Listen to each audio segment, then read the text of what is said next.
So this week, we're going to learn to sit with our struggle. So what does sitting with our struggle mean? Well, if you've ever meditated, and hopefully you have if you're watching this, you'll notice that when you're trying to create stillness, what happens?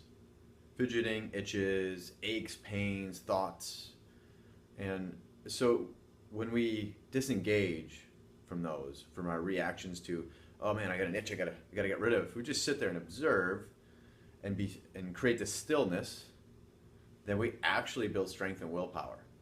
Pretty cool, right? And this isn't like some far off science fiction stuff. This is you're actually laying the framework in your brain to undo patterns. Another cool piece of being able to step away and not engage or react to these things is you become aware. Very aware of what happens when you don't react to them. So if you don't react to an itch, do you start to get frustrated? Do you start to get anxious? What happens? And so this is another piece to why stillness is really important. This is the process. Step one.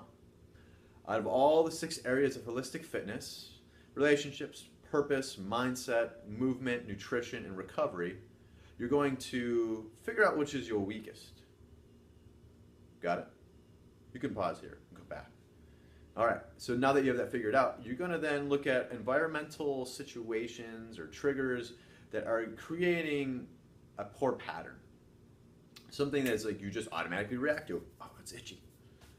Oh, I gotta move. Oh, I gotta eat.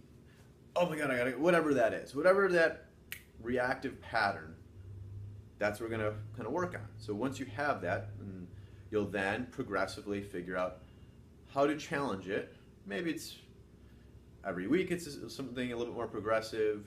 Maybe it's every few days. I like to say it's once you've gotten victorious, but with a stable foundation. So that doesn't mean like, oh, it's, I failed one day, it was good. You should be victorious multiple days. It should be rock solid. Then you can progress. And then you're going to continue that, and you're actually creating more willpower. So pretty cool. Say I'm struggling with nutrition, and in the office people are bringing food trays all the time. It's always someone's birthday, right? And you just kind of like sit. Maybe you sit in the first time, instead of being right into it where it's just going to overwhelm you, maybe you've already had your healthy lunch and you're just going to like stand outside the room.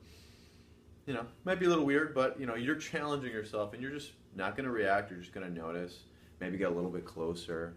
And so each time you're setting up a progressive scheme. So one week it might be like, I'm just going to sit out the room. The next week is I'm going to actually be in the room. The third is I'm talking. I'm trying to go to that room as often as possible. I'm giving myself this opportunity, this to struggle and build through the struggle. And then eventually you'll get to a point where maybe you're completely hungry and famished, and then you go stand and you choose not to move, not to lose that stillness piece. So remember, start progressively, because if it's just too overpowering for your present state of willpower, for your mental strength, then you're just going to defeat yourself. And that will create momentum in the opposite direction we want to. So play around with it this week. Enjoy this moment and move away.